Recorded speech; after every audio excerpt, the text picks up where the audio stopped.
اسماعیل یون طالبان چلنج کړ وایي چې پر مظلومو افغانانو مو ځانمرګي بریدونه کول پر اشغالګر پاکستان یې ولې نه کوئ. همدارنګه پاکستان کې د طالب مشرانو کورونو په اړه یې څه ویلي. پاتې جزئیات هم دې ویډیو کې وګورئ او چینل سبسکرایب کړئ.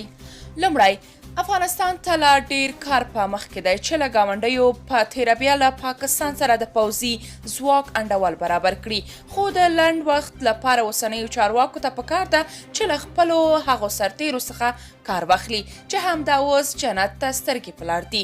دوی ورته استشهادیان وایي. نو دې ډول حملو ته چې په افغانستان کې مفتیانو شرعي مجوز ورکوو، نو په پاکستان کې چې هم متجاوز دي او هم پکې د انګریز قانون چلیږي، ولې هلته دا ډول بریدونه شرعي مجوز نه لري.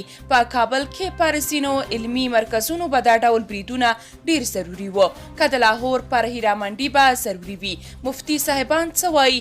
زه شخصا سره له دې چې د هیڅ انسان د وژنې څخه چې د ازارولو فکر هم نه لرم او ضمیر مې د چا ځورونه نشي زغملی، خو کله چې د ګاونډي ظلم تر حده زیات شي نو د هغوی د مخنیوي په خاطر خو یوه دفاعیه پکار ده، هغه هم د همغه شریعت مطابق چې دوی په افغانستان کې جایز ګڼه.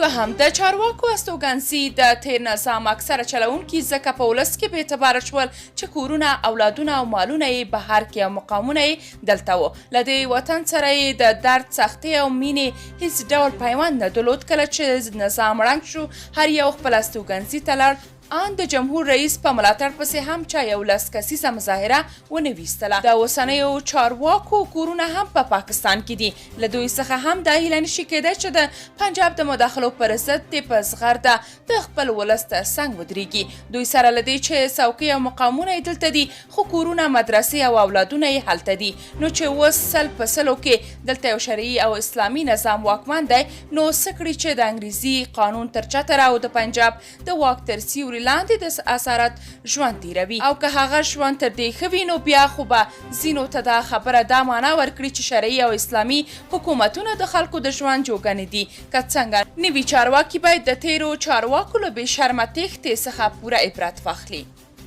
درنو لیدونکو، تاسو که د دې موضوع په اړه کوم نظر لرئ کومنټ کې شریک او چینل سبسکرایب کړئ.